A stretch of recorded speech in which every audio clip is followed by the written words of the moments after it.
Okay. I just noticed we put the Americans on this end and also with the American vendor, so we've kind of divided ourselves down here.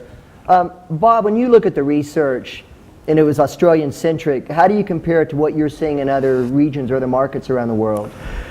Well, we're seeing similar, very aggressive moves, both in some of the things that we've heard around not only adoption of, moving from, one operating system to lots of operating systems, but also beginning to move data into many different resources, some that are owned by the enterprise, but some that are also shared with the consumer-owned and operated device.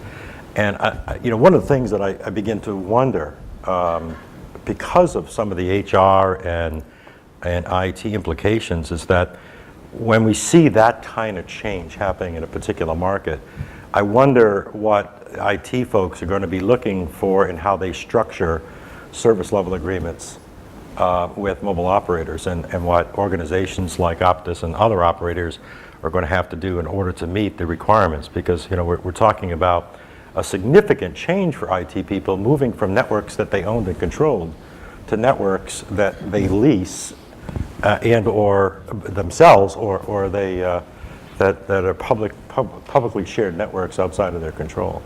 So I think it raises some very, very interesting issues. So you got a tablet in your lap. Let's talk about tablets. Tablets are the first compute platform that apparently don't have an analog predecessor. Right, if you think, unless somebody wants to make an argument that Moses tablets were a predecessor, but I'll even say that these are consumption devices and those weren't, so but you're not going to win that argument. Yeah. But let's talk a little bit about tablets, because that was some of the research that came out, right?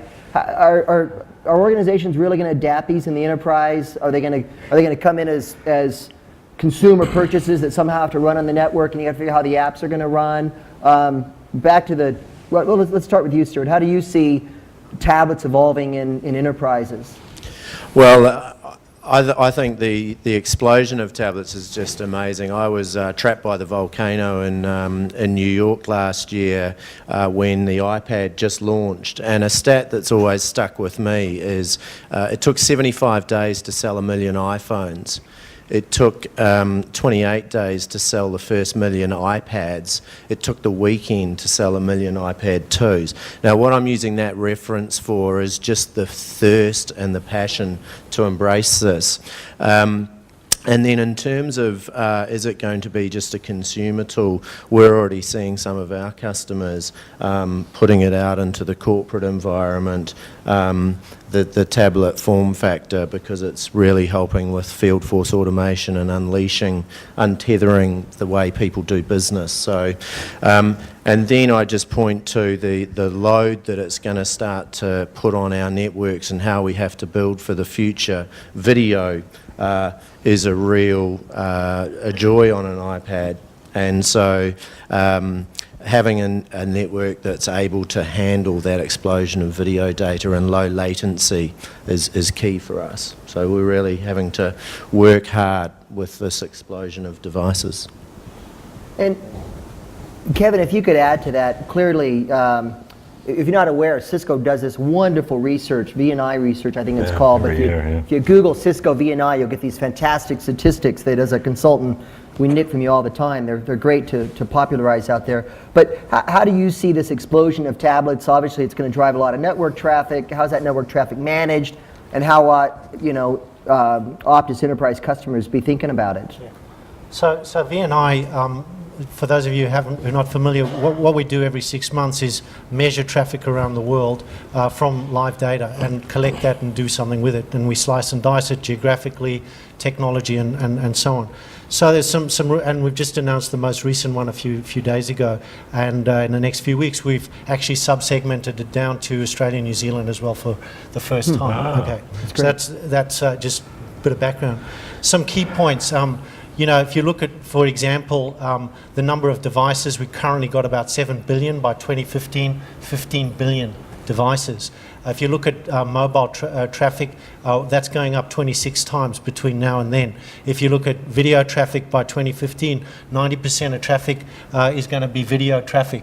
If you look at the amount of data coming out of a not so smartphone compared to a smartphone, it's 26 times. And of course, when you look at announcements yesterday with iCloud, etc., all of you, with Mobile Me going into iCloud and other versions of it, listening to your music, it's going to be a bonanza for Optus and hopefully eventually for Cisco as well, as everybody moves towards, by the way, in 2015 in Australia, each of us are going to have 2.6 mobile broadband connections, which itself is doubling every year.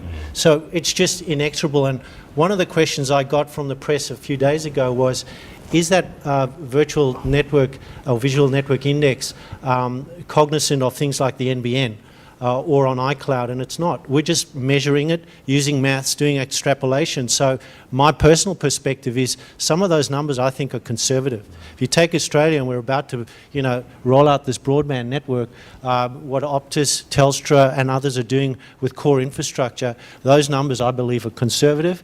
We got to get ready as a supplier. I think you guys need to get ready in terms of supporting it, but the numbers are there, and it's not by the way, it's not a proprietary number. This is just generic research. And I told the panel, and Kevin, you happen to be the only vendor on the panel, but I said we're going to keep it commercial free, and Kevin is being very humble, but today's geek question of the geek trivia of the day is, today IPv6 formally launches. Correct. And so as we talk about IoT and machine-to-machine and embedded, we could see 30, 40, 50 billion connected devices in the next 30 years, I think is the macro picture. Yeah, well, I think we go out as far as 15 billion by 2015. But so today at 10 o'clock was IPv6 day in Australia and rolling around the globe. Many of the major vendors like Cisco and then Google, Yahoo and so on have got their sites up. Our TAC was prepared for it over the weekend here. So you can go out and test some of your environments. By the way, if you don't know already, most operating systems today come with dual stack. A lot of enterprises tend to switch off V6, but the consumer doesn't.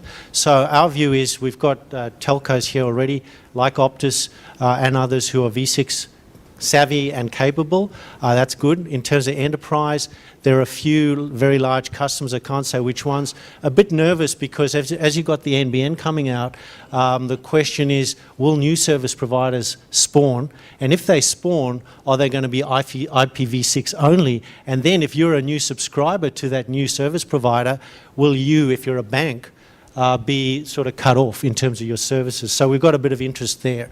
So I think in terms of advice to you guys, and again, this isn't a pitch, but if you want to know more, you can just go Cisco Go IPv6. It's very generic stuff. If you need help, it's all there. Great. Stuart? If I may, I just want to build on the growth point. Kevin used the word bonanza. It's also it's a real challenge. Because for the customers, we've got to glue all these networks together and make that invisible. And themes that I'm hearing are robust and secure are the key requirements of how our networks need to be for the future. This blurring of work and personal lives happening through the sort of device innovation that's going on. That's something that's part of our DNA as we bring these new networks to market, is making that seamlessness of the different access layers, fixed and wireless, and robust.